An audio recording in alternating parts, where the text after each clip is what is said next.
अभी आते हैं नेक्स्ट लॉ पे, जो है अबाउट सेल्फ कॉन्फिडेंस। क्या आपने कभी स्टीव हार्वी के बारे में सुना है? Well, he is a TV host, comedian. उनका एक शो है फैमिली फ्यूड, जो मुझे काफी अच्छा लगता था, मेरी वाइफ भी बहुत देखती है उसे। काफी इंटरेस्टिंग शो है वो। वेल, उनके शोज तो इंटरेस्टिंग है ही, बट उनकी स्टोरी भी काफी ज्यादा इंटरेस्टिंग है। स्टीव हार्वी जब यंग थे, जब अपने स्ट्रगलिंग डेज में थे ना, तब वो पार्किंग लॉट्स में सोया करते थे। पार्किंग लॉट्स इसलिए क्योंकि उनके पास पैसे नहीं होते थे घर के लिए, और वो अपने कार में ही टाइम स्पेंड करते थे। हर दिन उनका कुछ ना कुछ स्ट्रगल हो रहा होता था, पैसे की बहुत दिक्कत होती थी। इसलिए फिर उन्होंने सोच लिया था कि अब बस बहुत हो गया, अब मैं क्विट कर दूंगा। बट तभी उनको अपने अंदर से ही आवाज आई, अगर तुम अपने आप पे भरोसा रखते हो और अभी खड़े हो जाते हो, तो मैं तुम्हें ऐसी जगह पे लेके जाऊंगा जिसके बारे में तुमने कभी सोचा भी नहीं होगा। जिसके बाद स्टीव हार्वी खुद ही उठ जाते हैं और वो अपने पापा को फोन करने जाते हैं। वो पापा को फोन डायल ही कर रहे होते हैं, तभी उनके फोन पे वो देखते हैं कि एक मैसेज पड़ा हुआ है, एक पेंडिंग मैसेज।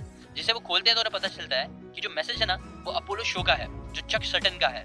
जो मैसेज में बोल रहे होते हैं कि हे स्टीव, मैंने तुम्हारा ना एक रैंडम सा क्लिप देखा है, मुझे तुम काफी फनी लगे, और मैं एक्सपेक्ट कर रहा हूँ कि ये संडे ना एक स्पॉट खाली है अपोलो पे, अगर तुम आ सकते हो तो आ जाओ ना। जैसे ही स्टीव ये बात को पढ़ते हैं, वो पढ़ते ही उसे रोने लग जाते हैं। इसलिए नहीं क्योंकि वो खुशी के आंसू थे, इसलिए क्योंकि उनके बैंक में सिर्फ $35 बचे हुए थे, और न्यूयॉर्क जाने के लिए उनके पास पैसे ही नहीं थे जहाँ पे वो शो होने वाला था। वो बहुत ज्यादा डिप्रेस्ड हो गए, बट फिर कैसे न कैसे करके उन्होंने अपने फेथ और कॉन्फिडेंस बनाए रखा ना। उनके पास टाइम बहुत कम था, संडे आने के लिए 7 दिन ही बचे हुए थे, इसलिए वो देखने लगे कि अब वो क्या कर सकते हैं। वैसे तो वो बहुत ज्यादा डिप्रेस फील कर रहे थे, बट स्टिल उन्होंने फेथ और कॉन्फिडेंस नहीं छोड़ा।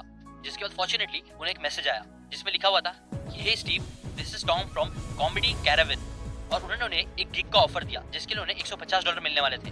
ऑब्वियसली उन्हें वो जॉब चाहिए थी, इसलिए वो फौरन वहां पे गए और उन्होंने वो काम किया जिसके लिए उन्हें $150 मिले। अब वो टाइम पे उन्होंने कॉन्फिडेंस के साथ इतना अच्छा परफॉर्म किया ना कि लोगों को वो बहुत पसंद आए, और टॉम को भी, जिसके लिए फिर उन्होंने अगले दिन के लिए भी उन्हें बुक कर दिया। और आउट ऑफ नोवेयर, जहां उनके पास कोई पैसे ही नहीं थे, अब उनके पास $300 आ गए थे, जो इनफ थे उनके न्यूयॉर्क जाने के लिए। तो बस फिर क्या था, वो फौरन निकल गई न्यूयॉर्क के लिए, एकदम एंड टाइम पे वहां पे पहुंचे। तो ये जो शो था ना, वो काफी बड़ा शो था।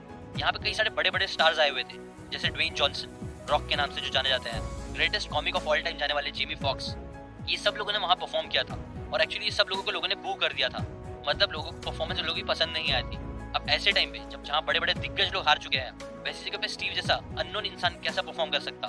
उसका कॉन्फिडेंस तो एकदम खराब हो जाना चाहिए था, बट नहीं, ऐसा हुआ नहीं। स्टीव फुल कॉन्फिडेंस के साथ लोगों के सामने गए, और उन्होंने इतना अच्छा परफॉर्म किया कि उनको लोगों का अपलॉड मिला, और इस शो के लिए उन्हें टोटल $750 मिले, जो कि बहुत बड़ा अमाउंट था उनके लिए। और वो यहीं से आप बोल सकते हो फिर उनकी गाड़ी भी तेज होना स्टार्ट हो गई, क्योंकि उन्होंने इतने बड़े शो में इतने बड़े बड़े दिग्गज लोगों के सामने इतना अच्छा परफॉर्म किया कॉन्फिडेंस रखते हुए, इसलिए वो बहुत ज्यादा फेमस भी हुए, और उनकी नेटवर्थ जो है आज मिलियंस ऑफ डॉलर्स में पहुंच गई है। और यही है law number 3, that having self confidence. जब तक आपके अंदर सेल्फ कॉन्फिडेंस नहीं होगा कि आप कर सकते हो, तब तक सच तो यह है कि आप नहीं कर पाओगे। हेनरी फोर्ड का जो कोड भी है ना, वो whether you think you can't, either way you are right. ये चीज को याद रखो, आपका सेल्फ कॉन्फिडेंस आप में होना बहुत जरूरी है, तभी आप जिंदगी में आगे बढ़ पाओगे।